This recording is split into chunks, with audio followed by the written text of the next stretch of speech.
All right, so we're back at it with industrialization and the progressive era. We're going to be focusing on Standard 12. And in Standard 12, we're going to be evaluating westward expansion and its impact on the Plains Indians. We're also going to be discussing the fulfillment of manifest destiny.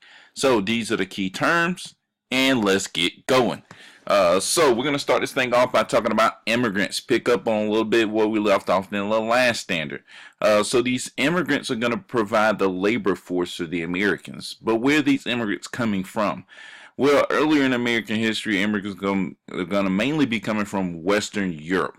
And since they're coming from Western Europe, many of them are going to speak the English language, or at least have some relation to England or the English language. Later on in U.S. history, you see on the map on the right, more people are going to be coming from Eastern Europe. A lot of those people don't look like Americans, don't talk like Americans, they don't believe the same thing that Americans believe. And one thing you'll notice in U.S. history, we don't like people who don't talk like us, who don't believe what we believe, and that don't speak English, because it's so much easier to get along with people that speak English. At least throughout American history, that's what they like. Here's this shows you what the old immigrants or early immigrants believed in, where their location they were coming from, and their language. So these are the new immigrants. Most of these people were from Southeastern Europe. Most of them were either Jewish or Catholic, and most of them spoke no English. And because of that, the Americans are not going to like them, and they're going to treat them poorly because of it. So these immigrants going to be coming in through immigration stations. The ones from Europe is going to be coming in through Ellis Island.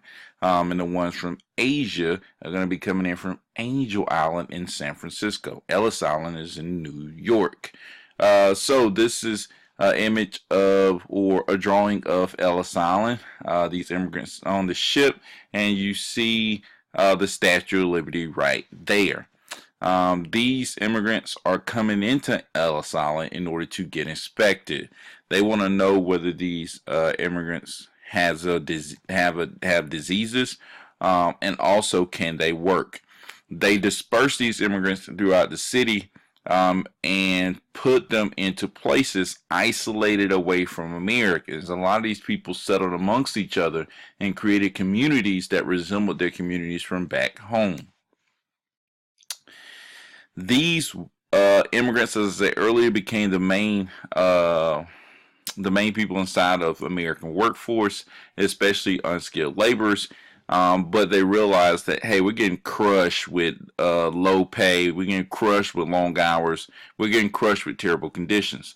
So they've realized that, hey, we need to band together in order to get workers' rights. And this banding together we call labor unions. And the biggest labor union of the time, this national labor union, one of the first ones, was the American Federation of Laborers, headed by Samuel Gompers.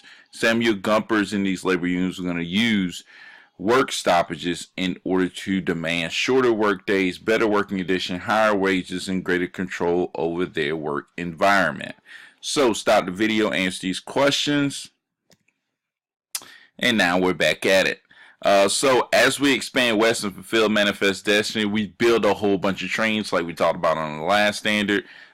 In order to build these trains, we kill a whole bunch of buffalo, take the hide, and sell it, and so we can get the buffalo out of the way.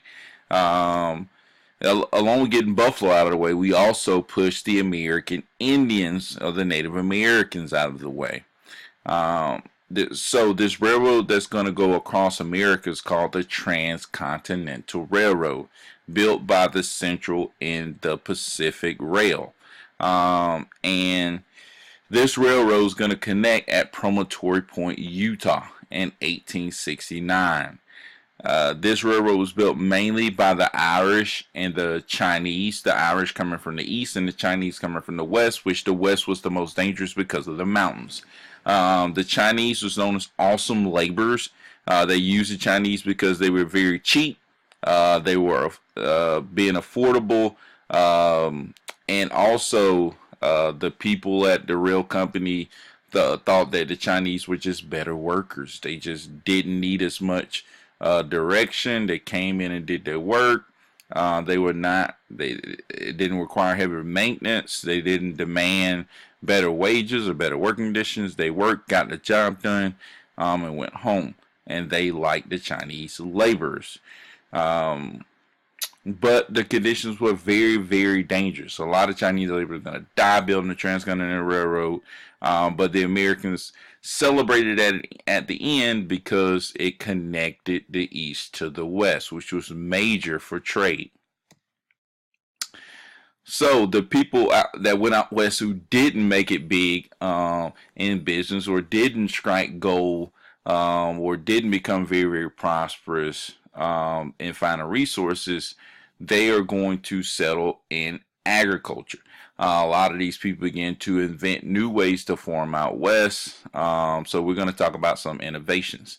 So on the left we see the John Deere plow, and on the right we see the bob wire. So the plow is going to be used in order to help farmers plant crops in the Midwest, allowing them to use the soil in order to grow things. And the bob wire is going to allow them to fence in livestock in order to do more cattle ranching. So, Native Americans. The Native Americans are going to make their last stand, and their last stand is going to be at Wounded Knee. In order to resist westward expansion, the Plains Indians, the Sioux Indians, are going to try to make some compromise with the Americans, but the treaties that they make is not going to work, because the Americans give them land and then they take the land back. That's going to become a problem. And at the end, you get the Battle of Wounded Knee, and many times it's considered to be the massacre of Wounded Knee, because the Native Americans could not put up much of a fight against the guns that the Americans had. So these are the review questions. Make sure you pause the video and answer those. And that's the end of standard number 12. We're going to see you back with standard number 13, where we'll talk about what's going on with these guys all packed in one room. You guys have an awesome day. Make sure you watch the rest of the videos to keep preparing for your tests. Subscribe, like, and we'll see you back with standard number 13.